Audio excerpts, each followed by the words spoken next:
World IBD Day takes place every year on the 19th of May to unite people worldwide in the fight against Crohn's and colitis, also known as inflammatory bowel disease or IBD. There are 10 million people worldwide who have been diagnosed and are living with inflammatory bowel conditions. So this year, Hollister and Dansac have united to bring together Sue Lennon, nurse, therapist, educator and coach in conversation with Victoria Danson to raise awareness about these conditions. Hi, I'm Sue Lennon and I'm here today with Victoria Danson, who's going to talk to us about her life with IBD and how she makes IBD work. Hi Victoria. Hi Sue. It's great to see you. I wonder if you could just introduce yourself. It's probably better that way. Yeah, hi, so I'm Victoria, I'm 30 years old. I was born in Blackpool and I spent the first part of my childhood in Preston, and then I moved to Chorley, which is where I currently live with my son Louis, who's 4. I run a hairdressing business, Victoria Louise Hair, and I am founder of Crohn's and Colitis Support Group Lancashire. You're a busy girl. So can you tell me, how old were you when you started with symptoms of IBD, and how long did it take to get diagnosed? Yeah, so I was around 17 when I first started with symptoms. So I noticed a difference in my toilet habit. So I was going more often. It was a lot of diarrhea. There was blood in my stool, mucus. I had lots of abdominal pain, felt really fatigued. And at first, I just put it down to working 2 jobs. So I was training to be a hairdresser. So I was doing an apprenticeship, working full time with that. And then I worked part time as a waitress while still going out at the weekend with my friends. So I did kind of put it down to burning the candle at both ends at the start, but it's only when it started to really affect my everyday life, I went to the doctors, told them the symptoms that I was having, and they advised that it was IBS. So they gave me some medication for that, and I came away thinking that that was just going to stop everything and that was going to be that. But instead of feeling better, and my symptoms were actually worsening. So I went back for a couple more appointments. Again, I was given different medications, all of which didn't work. And it was only when my mum came with me and said that something was seriously wrong with the symptoms that I was having on a daily basis. And that's when they suggested for me to go for an endoscopy, which is a camera around the bowel. But I'm too nosy, so I didn't want to be sedated. I actually watched the camera go round, and a normal healthy bowel is pink in colour, and my bowel was really red, it was angry, it was ulcerated, it was very yellow, and I could see that it was really inflamed. So as I was going for different tests, my life became hospital admissions, scans. I had lots of MRI scans, CT scans that I had reactions to. I had to go for blood tests.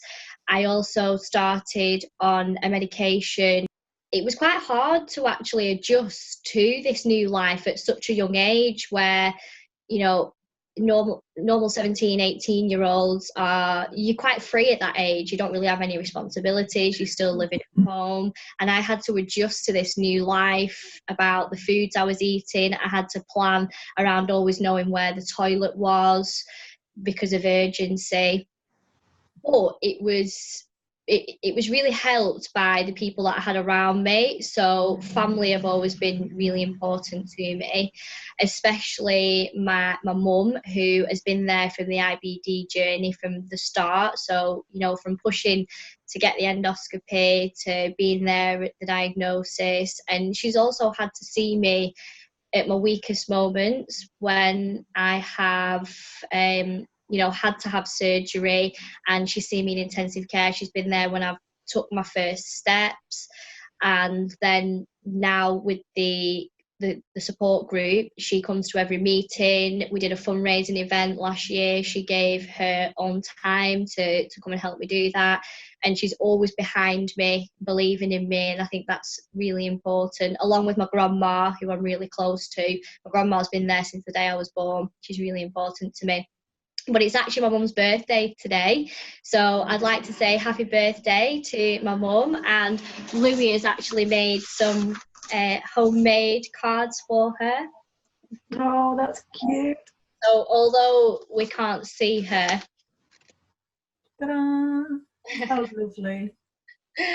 Yeah, so I think it's really important when you are going through tough times to have people around you that you can rely on, and you know, to support you. Well, what's your mum's name? Sandra? Sandra, happy birthday. So after you'd been diagnosed and they'd said to you, you've got Crohn's disease, how did you accept that news? Yeah, so I didn't really take it on at first. So I remember my mum being really quite upset. She said, I really hope it's not Crohn's disease, because they had initially said, well, it might be inflammatory bowel disease. And I just remember my mum really not wanting it to be that diagnosis. And when they told me, I probably chose to ignore it. I probably didn't want to accept it. So I still carried on doing everything that I was doing. I still always worked, even on my worst days where I struggled to get out of bed. I always still went to work, because I felt like if I was functioning, if I was at work and I was doing what I was doing before, then it wasn't going to get the better of me. I've always had that strong-willed mindset that it won't control me. I will, you know, live with it, but it won't stop me from doing anything. I still did girls' holidays. I still did festivals. I still went out with my friends. I never let it stop me from doing what I wanted to do. But I probably went on a bit of a self-destruct path initially, because it was hard to accept that.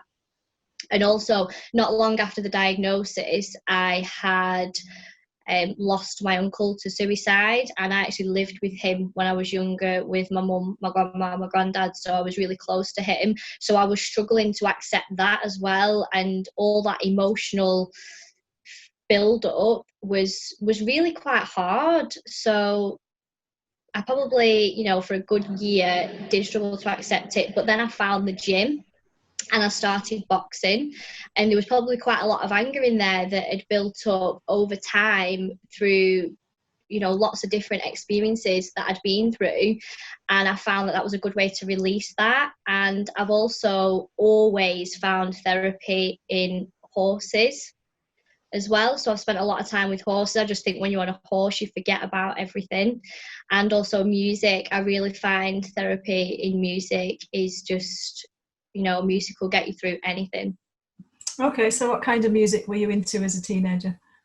Yeah, so when I was growing up, I was really into my dance music. I liked my club music, 80s, 90s dance. But as I've got older, I do like listening to a bit of soul. So I know that like the whole thing of body image or self-image is really important to you. Obviously, you're a hair and beauty therapist, and it's been part of your world forever, really. How early in your life can you remember wanting to go into hair and beauty? Yeah, so I always wanted to be a hairdresser from, I'd probably say about the age of 5, 6. I remember at my grandma's house, I had this blonde head on some shoulders, and I just used to plait it. I taught myself how to plait on it.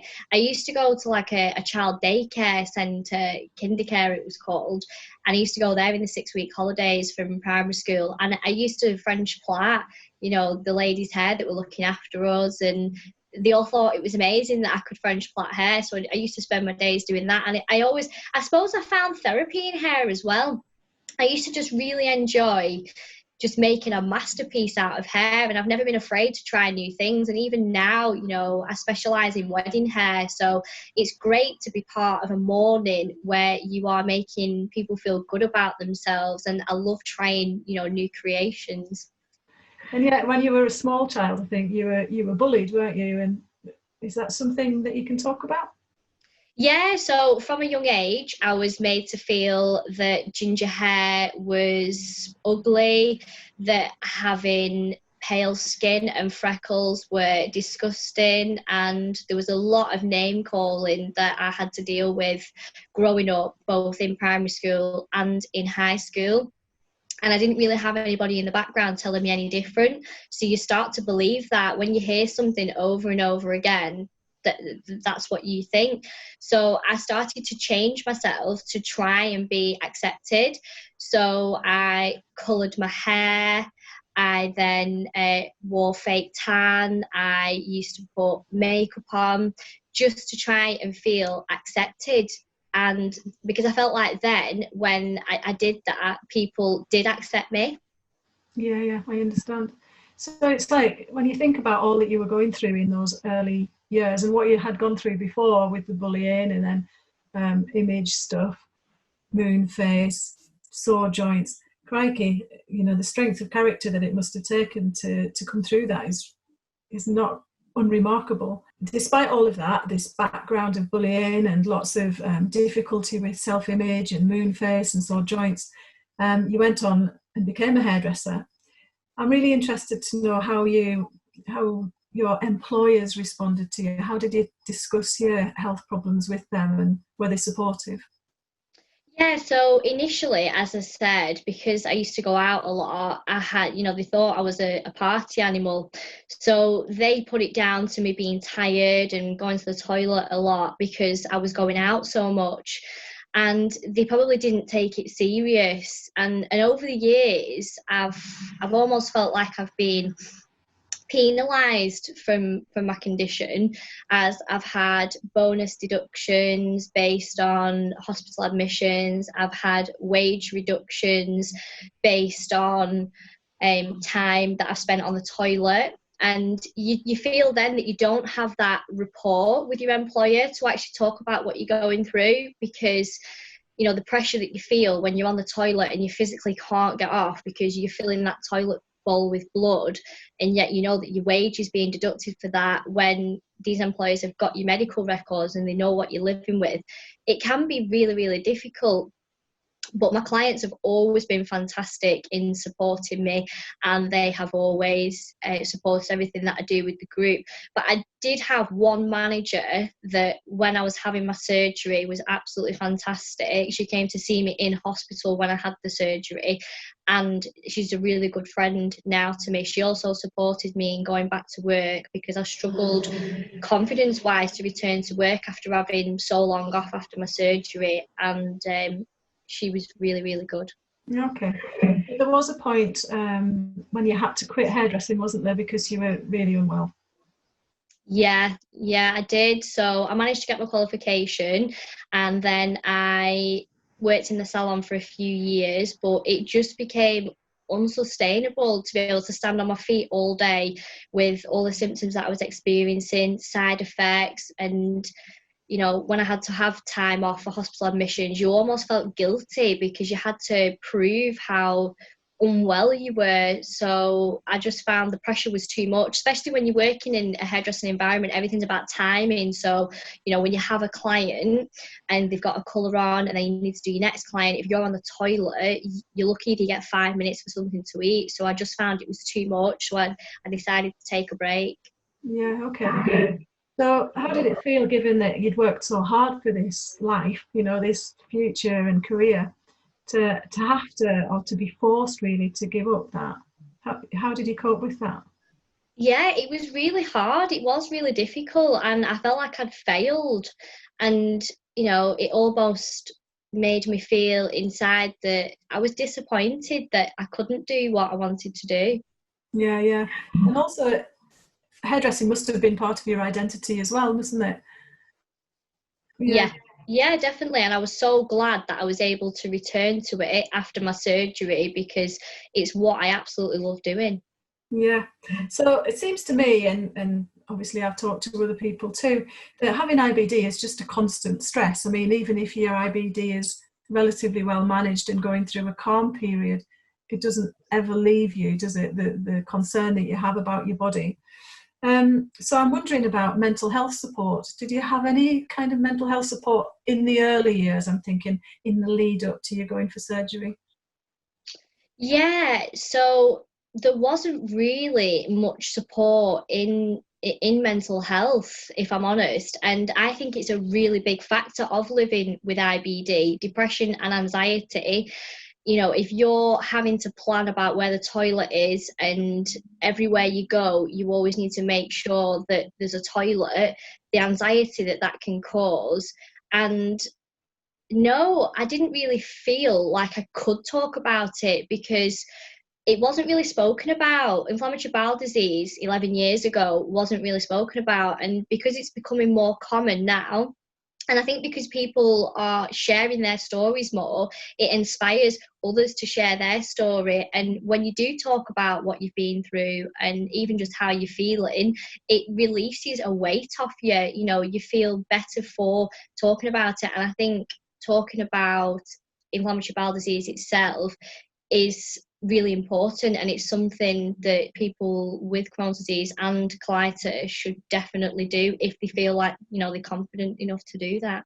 And that's the problem, because kind of socio-culturally talking about bottoms and bowels isn't something that's easy at all. It's not something that's particularly acceptable. Yeah, people don't like talking about poo, but when it becomes part of your life and you have to get used to using public toilets, and even, you know, planning your day, really planning ahead and making sure that you always have spares on you and tissue, because sometimes that's not always available. And also a radar key really helps, which allows you to access any disabled toilet. That takes that anxiety off you, because you know you'll be able to have access to that toilet, because there's nothing worse than when you're out and there's a queue, like the tension that causes when you know there's a queue and you probably won't be able to wait. You know, at least you've got the radar key and that'll help you have access to a toilet. Okay, so how do you go about getting a radar key? Is that something that's offered to you, or you have to go through a process, an application or something?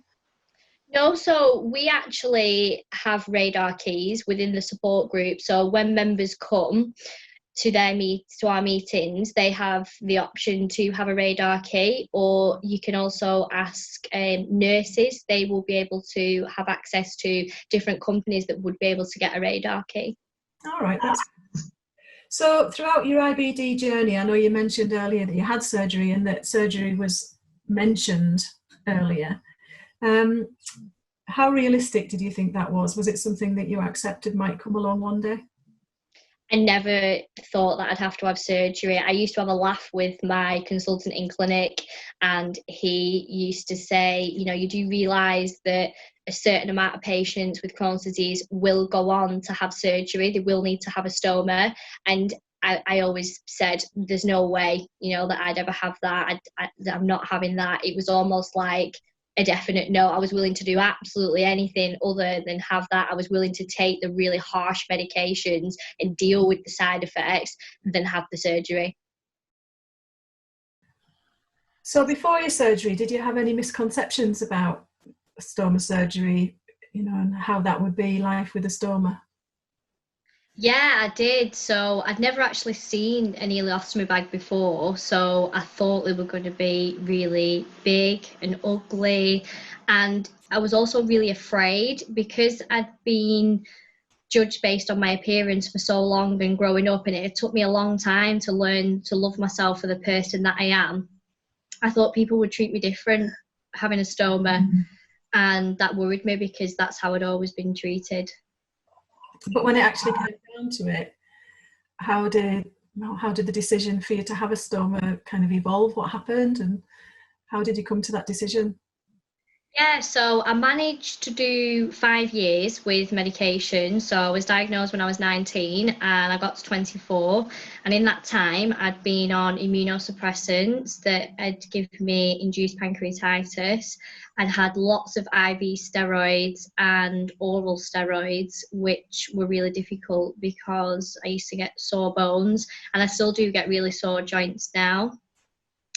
And it was just really hard to be able to come to terms with, you know, living with having to take all these tablets every day, the side effects that it was giving me. So I never thought about surgery, but what happened was I noticed a change in my symptoms. So I didn't have diarrhea, but I had really, really bad pain on my right side, a pain that I hadn't had before. I knew the classic Crohn symptoms, the pain that I'd had before that, and I could deal with that, but this was a different pain. And I had lots of different tests and scans, but it wasn't showing anything. which I found quite frustrating because I knew that something was different. I knew something was wrong. And I managed to carry on living with it until the point where it stopped me from being able to go to work. And then it was taking over my daily life. It was waking me in the night. I would get desperate, waking up in the middle of the night, Googling, trying to find an answer to what was going on. And I felt like I needed to get something out of my body. It would wake me up, this pain in the middle of the night, and I honestly felt like I needed to give birth, and I didn't have any children at this point. So it was one night where I couldn't take the pain anymore, and I took myself to A&E, and I said that I wasn't leaving until something was done because I couldn't carry on living with this pain. And that's when they took me up to a ward, and my consultant came to see me, and we'd always had a laugh in clinic, and he took one look at me, and by this point I was on all fours screaming because morphine wasn't even touching the pain, and he got an ambulance, and I was blue lighted to another hospital, which is a major trauma centre. So at this point, I knew something serious was going to happen because they were transferring me to another hospital. And they did a scan that showed I had a mass on the right-hand side in my terminal ileum, which is where most of your nutrients are absorbed in the small bowel. So my consultant came, and he was absolutely fantastic. He came and he took my hand and he drew me a picture of what he was going to do. So he drew the bowel, what he was going to cut out. He even drew a bag and where that would be. And then the stoma nurse came to see me, and she showed me different bags, and she gave me the option of where I wanted the stoma, which I thought was really good. She said, where would you like it? But they're the professionals. So I said, wherever you think will be best. And she absolutely put it absolutely spot on because I can wear high-waisted jeans, bikinis, and it was really good. So then I went down to theatre, and they couldn't actually do my surgery straight away because they had a cardiac arrest in. So I did have to originally wait an hour to have my surgery, which felt like forever because I was in so much pain. But when he came to see me, the last thing I said to him before I went to sleep was, please, can you make sure you give me a neat scar? And I think that was the least of my worries when I woke up. But he took my hand again, and it's so important to, you know, that touch when you're in that vulnerable and weak situation, for someone to give you that touch, to comfort you, to tell you, you know, that everything is going to be okay, it's going to be all right. You don't always remember what people say to you, but you always remember how they made you feel. And I woke up in intensive care, and he came to see me, and he took my hand again. And he said, I don't know how you were managing. He said, I just don't know how you were managing because you had abdominal sepsis, because it had gone septic. But the reason why the abscess hadn't been diagnosed on the scans was because my body had surrounded it with fat to stop it from spreading. That's how clever and amazing your body is. And I'd had 18 inches of my small bowel removed, so we'd had to remove 18 inches, and he'd formed a double barrel stoma, which is where you have your small bowel as a stoma, and you also have a small bit of your large bowel as well. So it's almost like the two that would be connected back together if you were to have the reversal. Yeah. Okay. Sounds like you've had an amazing support from your consultant team. You know, I mean, not just the consultant, but the stoma care nurse and everybody in that team. Did you feel like very much part of your care, if you like, central to what was going on? Oh, absolutely. The aftercare was fantastic. The stoma nurses were so empathetic. They were so sensitive because my life had changed within a couple of days. My life had totally changed, and this was going to be my new life now. So I had to even get used to emptying the bag, changing the bag. I really used to struggle with having the weight of the bag. So I used to feel like I was really weighted down on the right hand side. And also even the small things like having the catheter removed, having the oxygen removed, they were always there to be with me when I was having that done. So that was like progression to me, but they were always really, really supportive, and still now they're fantastic. They always back the support group, and they're always telling patients about it. I was going to ask you about the stoma care nurses as well, Victoria. Are they still part of like your daily care now, and also are they linked into the support group as well? Yeah, I don't see a stoma nurse for my daily care just because I feel like, they've got so many people to see. And if I have an issue, I'll ring one of them and I've got the advice line and they'll give me some advice. But they are so influential in my life now. They have been to the support group. They have given me contacts for our sponsor that now pays for the room. And they always give my details to patients who are thinking about having surgery, so they will advise that they can speak to me, because if I can imagine how hard it is when you are told that you need to have a stoma. For me, it was emergency, and I'm thankful for that, because I didn't have time to think about it and I was in that much pain. I would have done anything, but I can imagine how daunting it can be thinking about having this surgery because you've got time to think about it. So I'll speak to a patient and I'll answer any questions that they've got, any fears that they have, and they're always so relieved to be able to speak to somebody just to help give them a bit of peace of mind, really. And they invite me along to stoma education days. I've done guest speaking for the NHS. They invited me along back in December. So yeah, they're a big part of my life. They're fantastic. They do a great job.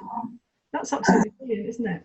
And like the sense of an ongoing relationship must be really quite rewarding for both parties, I should imagine, like for you and for them. So is there anything that you wish you had known before you had your stoma that you've since found out, or that you advise other people?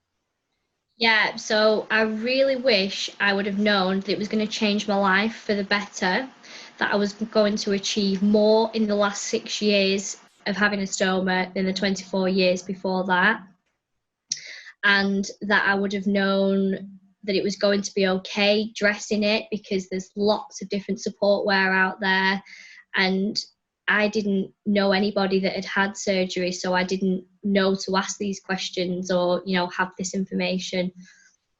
And was there anything that really made a difference to you, in the early days, just after you'd had your surgery, something that really kind of turned you around? Yeah, so just after I'd had the surgery, when I started to recover and was back on the ward, the stoma nurses actually arranged for 2 girls to come and see me who'd had surgery and were living with a stoma. And I remember seeing them, and I hadn't washed my hair for like 2 weeks, and I'd lost lots of weight and I felt awful. So when I saw them come to my bedside and they had the makeup on, they looked good, they were working, they were leading an active life, they had children, and they were telling me about their experiences of being in hospital. That was a bit of a light bulb moment for me to realise how important talking is. And it also gave me a bit of a light at the end as well, because when you're in that hospital bed and you're on your own, family can visit at visiting times, you have a lot of time to think because you're in there. And that's when I knew that I wanted to set up a support network to bring people of Lancashire together who were on the same journey, who were living with IBD, who'd had surgery, who were living with a stoma. That's when the idea came to me after I'd actually spoke to those 2 girls, and I still speak to those 2 girls now. And do they come to the group, those 2 girls? We do speak over the phone. They have been to the group, but they find it difficult with childcare, but we do always keep in contact over the phone. Isn't that brilliant? You've still got ongoing contact. It's fabulous. So in terms of your kind of healthcare recovery, what were your goals? I mean, obviously you had to get strong and get better before you could launch yourself into starting a support group. Yeah, so this became my focus. Once I had this idea in my head, that became the focus then, and I was looking forward to being discharged from hospital. So when I was discharged from hospital, I was still really weak because I'd gone down to 6 stone. I'd lost almost all muscle mass and I couldn't even walk up the stairs. So I actually moved in with my grandma and granddad, which was really nice because that was back in the family home that I grew up in. And they had a stair lift, which really came in handy because they used that for the toilet. And then I was sat in my grandma's living room and I remember staring out the window, the same window that I used to stare out of when I was a child, when I had all these hopes and dreams. And I thought, I'm going to set a support group up. I'm going to do it. I'm going to bring people together in Lancashire. And I just knew that I wanted to raise awareness as well about inflammatory bowel disease, and also about that having a stoma is nothing to be afraid of, and you know, it's not a bad thing. So that was the aim then, to set the support group up, and that gave me the light that I needed to recover and get back to work so that I could fund it as well. So how long did it take for you to recover, you know, to be kind of back to acceptable fitness? I mean, probably not top, but acceptable. Yeah. It was around 6 months altogether, because I was unfortunate that I was having infections in my scar tissue in the incision, so that set me back. But all in all, to get the core strength, because you don't actually realise how much of your core strength is in your stomach until, you know, you have an incision there. About 6 months, yeah. Wow. Okay, and so in terms of stoma-related self-image, like body image, I guess people call it, don't they? Did you struggle with that? Because I'm thinking about the experience of bullying that you had, and the fact that your life was very much based in kind of image-based hair and beauty. You know, what happened after your surgery? How did you recover yourself? Yeah, so at the start it was really difficult, and I would only wear baggy t-shirts, which I'd never worn before. I'd always worn what I wanted. When I used to go on nights out, I was always in the short tight dresses, and it was hard because I was just walking around in baggy t-shirts. I didn't feel myself because that wasn't what I would normally wear, but I was so conscious about people seeing it, seeing the outline, and I used to get anxiety about it. But the more that I started to wear the clothes that I wore before, and it was probably only when I did set the support group up, and the more people that I told my story, the more I opened up, the more people told me that they thought I was an inspiration. That then built my confidence, and now I'll wear absolutely anything I want to. I don't let it stop me from wearing anything, but I found really good support wear, and that is really important, because if you have the right support wear on, that gives you the confidence to be able to wear what you want. Okay, and did you do anything differently with your dyed hair?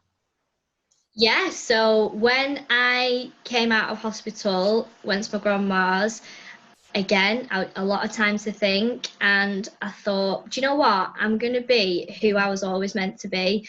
And I decided at this point my hair was blonde, and it had been blonde for years, and it wasn't in the best condition. And I spoke to my mum and I said, I'm going to reinvent myself. So we went to the hairdressers, paid an absolute fortune to have it done, but it looked better, because this was at the point where I took a break out of hairdressing. But I had it cut off, which was a big thing. So I had it cut right up to the back of my neck, and they did colour correction on it, and they matched my natural colour. And I remember walking out with this really short hair thinking, have I done the right thing? And then I took one look in the mirror and I thought, yes, I have. And I loved it. And I went back to my natural colour, and I thought, I can be me. I can be the person. I don't have to hide behind this mask. I don't have to hide behind this image anymore. I can be who I want to be. Yeah, that's absolutely brilliant. So what advice would you give to others who are struggling to adjust, you know, with their kind of altered body? Yeah, so I'd always say give yourself time. Don't expect just after surgery that you're going to feel like everything's going to be amazing, because people say to me now, you know, you're so strong, you're so amazing, but that's all built through the path and the journey that we walk through in life. And I always say, when you're struggling with anything in life, body image or the way that you're feeling, if you find a passion that you love and you keep building on that passion, put your time, your effort, your energy into that, and you become good at doing that, you grow as a person, and that builds confidence. And within that changes about how you feel about yourself.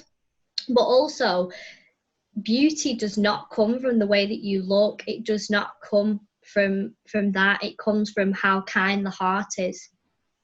Yeah. And what about kind of helping people to grow their confidence, to try? You know, I mean, I know that you've been traveling and you've done some really quite adventurous traveling, and you swim, you know. I mean, how was that the first time that you put on a swimming costume after you'd had your surgery? You know, it must be quite, I don't know, you tell me. Yeah, so it was daunting, and I remember shopping around everywhere to try and find a swimming costume that would cover the bag, and I managed to find one, and it was a swimming costume and it had like an extra piece of frill around the front, so that was perfect because that gave me that confidence that it covered the bag but it still looked really pretty. And I remember taking my son swimming when he was about 9 weeks old, and it was a class. So we used to have to get in the water, and there'd be 6 of us, and it'd be quite daunting because you're having to walk around a pool and get in, and you know there's people in the viewing gallery watching. But I knew that if I didn't get in the water every week with my son, he was going to miss out. And now he's a really good swimmer, he's really confident in the water. And I always think it's good to put yourself out of your comfort zone because, again, that's how you grow. And I decided that I wanted to start seeing the world. So I went traveling around Thailand. That was absolutely fantastic to see lots of different culture and experiences. And then I decided last year that I wanted to go traveling to Bali. So I went solo traveling to Bali. And again, what you experience out there. And I think when you do something on your own, you're more inclined to speak to other people and meet other people. So I met lots of different interesting people, and everybody has always got a story, and I'm always really interested to hear that as well. So would you say that you feel more free now that you've got a stoma than you did before? 100%, definitely. I feel like I'm not tied to the toilet every day, even though it is still really important to know where a toilet is wherever I go. Not having that urgency is so important to me because I do lead such a busy and active lifestyle. I just don't think I would have the time to be able to be on the toilet all the time like I was. And I feel like it's given me my life back. I've got control again of my life. I can enjoy my life with the people around me that mean the most to me. Yeah, sure. So if you were offered a reversal, what would you say?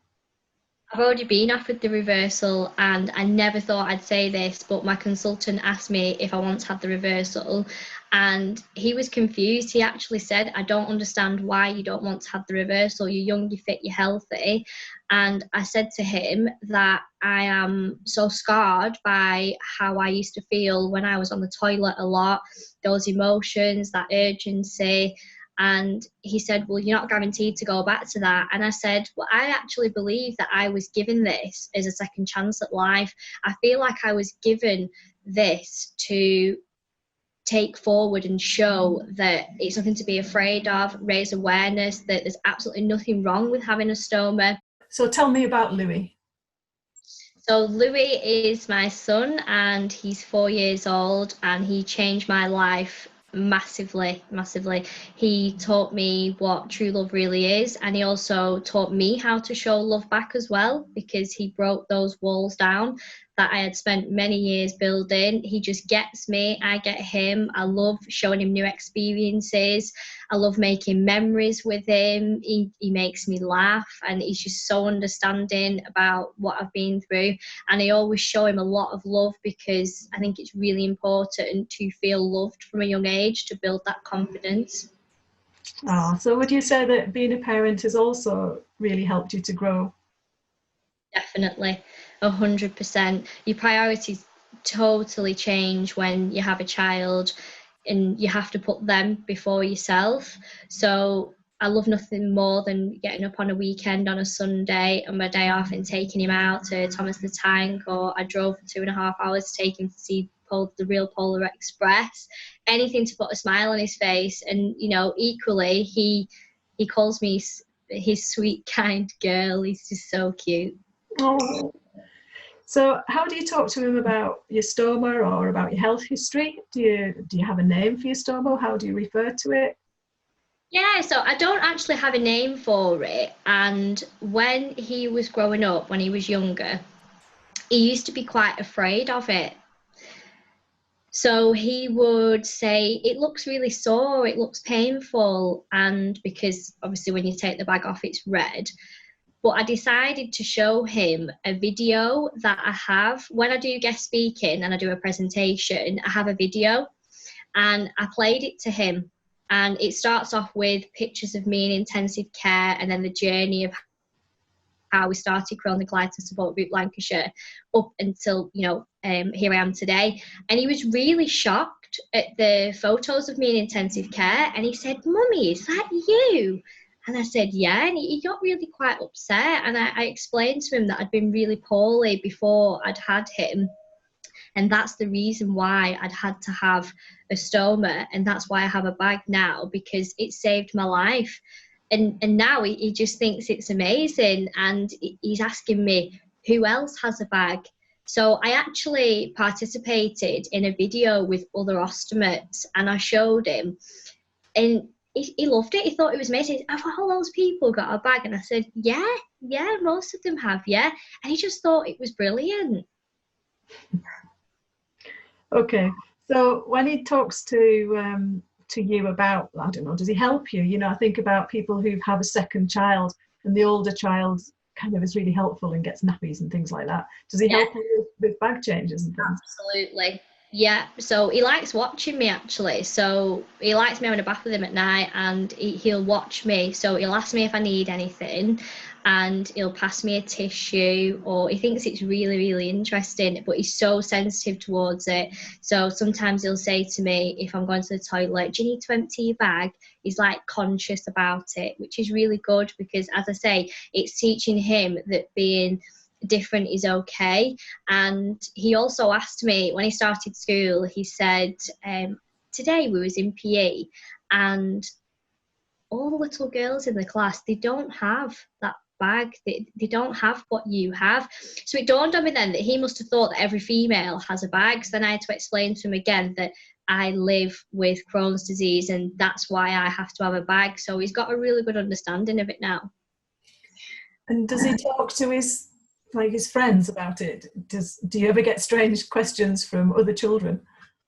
No, he's never really spoke about it to his friends, really. He'll speak about it in front of other family members, such as we were tidying up once and he found a pair of scissors that have like the blunt end for cutting the bag. And he said, Mummy, here's the scissors that you can use to cut your bag. And he gets excited about it, which I think is really good. He's obviously a really sweet and very empathic little boy. I think you're obviously very proud of him, quite rightly so. So I know that quite early on you wanted to launch a support group, and you were really clear that was a massive motivator for you to get better. But you had quite a difficult time, and it took maybe a couple of years, was it, for you to finally realise that aim? Are you able to talk about those years? Yeah, so after the surgery, I went back to work, and then in the same year that I had my surgery, I lost 18 inches of my bowel. I lost my granddad, who was like my dad for the first 8 years of my life, and I also had a miscarriage. So that was a lot of grief in 1 year, and that was really, really difficult to deal with. Again, I didn't really speak to anybody about it, although I did have some counselling, and that really, really helped put my thoughts into perspective, and also tell somebody that didn't know me that I felt comfortable speaking to and opening up about not just the experience of that year, but also all the experiences that I probably didn't realise that I was holding up inside. And to release all that, I felt like I could move on from it, because I had acknowledged it, and I'd acknowledged everything that I was feeling that I probably was trying to pretend that I wasn't. So once I'd released all that, I felt like I could go forward, and I found clarity with it.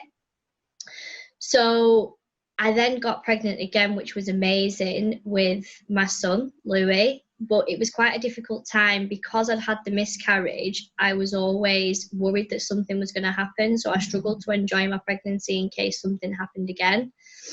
So I had 9 months on maternity, and then it's when I went back from maternity that I started putting plans in place to start Crohn's and Colitis Support Group Lancashire. So I sourced a room, and it was really important to me as well where the location was. I wanted to make sure it was the right size room. I didn't want to get somewhere that was too big in case we struggled to fill it. I didn't want to get somewhere too small. There had to be a toilet. So I managed to source a community centre. And then I had to think about how I was going to market it and get the word out. So I'd only just gone back from maternity. So I made some leaflets on my phone on an app, and then I printed them off on my dad's computer, and I just drove around to doctor's surgeries.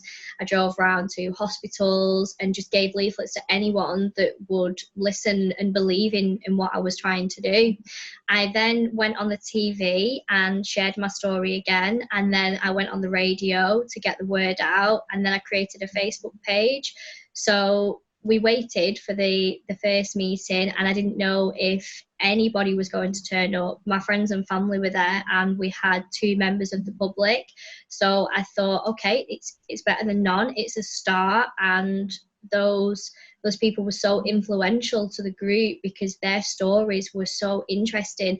And that was the first time that I really opened up about all my surgery, because I didn't used to tell people that I had a stoma at first. I couldn't quite get the confidence to do that. But when I did, again, a weight has been lifted, and it was helping others speak about their experiences. So what sort of feedback do you get when you talk? I mean, I know you talk quite a lot about your experience. What feedback do you get from other people? So when I share my story, when I speak to patients, when I do guest speaking and presentations, people are always in awe. They say I'm such an inspiration and a great role model for the younger generation living with inflammatory bowel disease as well, because people don't like talking about poo. It's quite a sensitive subject, but when it becomes your life, you have no other option but to talk about it.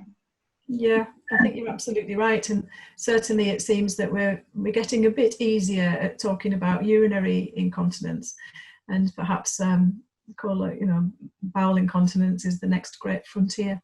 Yeah. I'm sure you're just the exact person to start breaking that down. Yeah. So if somebody comes along to the group, what happens at a meeting? What should they expect?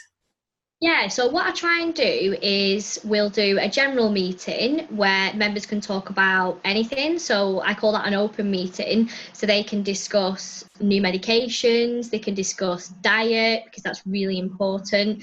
They can discuss how they're feeling emotionally. And then I'll have a guest speaker. So we'll do alternate, and I'll always have the guest speaker something IBD related. So we've had mental health charities, which is so important because depression and anxiety can be real key symptoms with living with inflammatory bowel disease.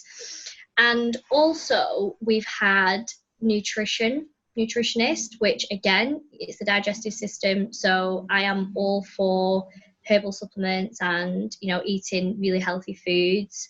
And we've also had ostomy companies there, because as I say, I had never seen an ileostomy bag before I'd had surgery. So not only is it beneficial for ostomates, but also to members of the group who may be thinking about having surgery or do have to have surgery in the future. It's really good for them to have an insight into that. I'm sure at the moment you're using an internet platform, aren't you, as well? Yeah. So every 2 weeks we have a check-in, and we're doing quizzes as well to make it a bit more interactive.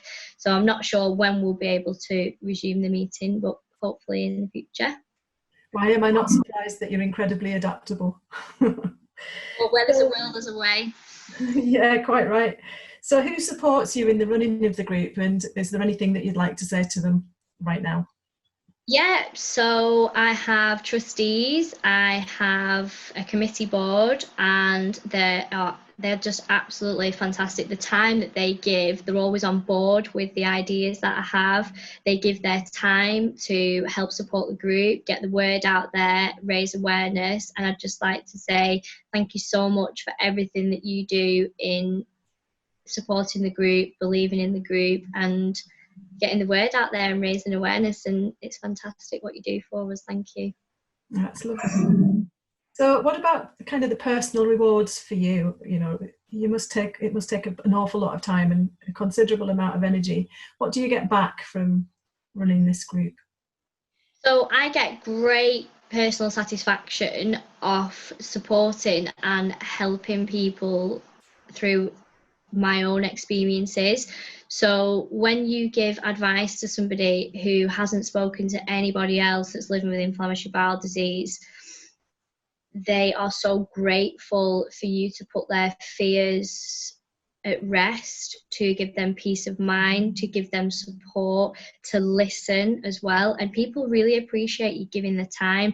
And I get really just a real sense of satisfaction, and it inspires me and drives me to want to help so many people and to help more and more people that we can.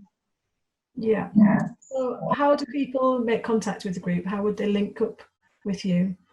Yep, so we have a Facebook page, Crohn's and Colitis Support Group Lancashire. So if you'd like to message our page, when our meetings are up and running, it's at Buckshaw Village Community Centre in Chorley, and we do those on the last Tuesday of the month.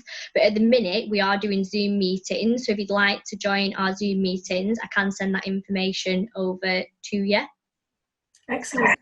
And so what about, let's say you've got an English-speaking person in another country, I don't know, in Timbuktu, and they're seeking support. Would you be able to support those people too? Absolutely. I have people messaging me now, and we have followers on the Facebook page that live in America, and they ask for advice, and, you know, they say that they wish they had something like this over there, because they said they don't have any support network or people that they can talk to about what they're going through, which, you know, it must be really, really hard, because I've been there when you don't know anybody living with it and you just think it's you and you feel isolated. And that's why I set Crohn's and Colitis Support Group Lancashire up, to, you know, reduce isolation, to remove stigma and give people the confidence to talk about what they're going through, because it's so beneficial to open up about, you know, your experiences and how you're feeling. Yeah, and I guess I just think about people who live in really remote communities, or, you know, on an island off the northern tip of Scotland, or, you know, where there is literally nobody else who has a bag or who is going through what you're going through. How do you reach out and find that support? It must be very difficult. Yeah, we also have a forum as well, which is Crohn's and Colitis Support Group Lancashire IBD forum, and that's a private closed forum, so if anybody has questions they can put in there and other members can respond. Okay, excellent. And so from that, I suppose it's there must be top tips, if you like, that are common, you know, questions that are common. And you have top tips for people maybe newly diagnosed with IBD, or top tips for people facing stoma surgery. Have you got anything to say? Have you got any top tips to offer right now? Yeah, so what I would say is, if you have been newly diagnosed, diet and lifestyle is a major factor, because when I changed my diet and lifestyle, that's when everything changed. So I think it's really important to change your diet. There's lots of different things that you can do. So cutting out eating processed foods, skins on foods because they're hard to digest, herbal tea, turmeric and green tea is really good for you, and also stocking up on antioxidants such as berries. I eat them on a daily basis. I'd say to anybody who's thinking about having surgery to have a stoma, don't be afraid, because it will change your life for the better. You will regain control of your life, and you will get your freedom back. I'm not saying it's going to be absolutely amazing, because of course there are always days where it might be difficult, but the good days absolutely outweigh it. Yeah, okay, brilliant. Well, we're coming to the end of our time now, Victoria, and obviously I'd like to really thank you for taking time out of your massively busy life to come and chat today. But I've just got 2 more questions, if I'm allowed. So the first one is, have you ever had anybody say something really hurtful, whether that was deliberate or just because of ignorance, and how did you deal with it? Yeah, so I remember when it was one of my first nights out actually. So I'd already had to overcome the body image, and I'd started to wear clothes that I was wearing previously. So it was quite a big thing to start going out again, because obviously you've got to use shared toilets or, the disabled toilet. So I was in a local bar and I needed to change my bag. So I went to the disabled toilet, but it wasn't actually a disabled toilet that needed a key. It was locked, but it had been locked from the outside. So I had a radar key with me, which allows you to use any disabled toilet in the UK. And I advised the staff member that I needed to use the disabled toilet, to which I was advised that I didn't look disabled enough to use that toilet. So I actually got my bag out and I showed him and I said, I think I'll be the judge of that. And obviously he didn't know what to say, and he didn't know what a radar key was either. So I told him that I had a radar key and he said, what's that? So I was in shock really at the ignorance and probably the lack of communication and training for those staff members. If they're going to be manning a disabled toilet, they should be more sensitive towards it. So when I went in the toilet, it ruined my night. I was really angry, and I remember thinking it's took willpower and strength to try and get my life back on track and do the things that I was doing previously for someone to try and knock me back. But I thought, no, I'm not going to let him ruin all the hard work that I was doing to build myself. So I went to the manager behind the bar and I made a complaint, and I told him what had happened, the conversation that had gone on, and I advised that they need training, because not every disability is visible, not every illness is visible. Invisible illness, somebody might not look disabled or ill, but you cannot judge somebody based on the way that they look. No, the amount of effort that you put into looking not ill, works against you in some ways. Takes some doing. Yeah, I'll say. Okay, so if you had 3 wishes, if I could give you 3 wishes right now, one's for you, one's for the support group, and one other, what would you wish for? So the first wish for me would be to remain in as much remission as I can and stay as healthy as I can for as long as possible. The second wish for the support group would be that we can grow and offer more support to our members. And the third wish would be just to be happy, because I think it's so important to be happy, because everything starts with you, and you have to be happy before you can give to others. And I think it's really important to focus on your goals and who you want to be and what you want to be. And I'm trying to be who I needed 11 years ago. Thanks very, very much for today. You've given me a brilliant insight into how you make IBD work, and I can't tell you how valuable that's been to me, and I'm sure to many other people. Thanks ever so much, Victoria. Thank you.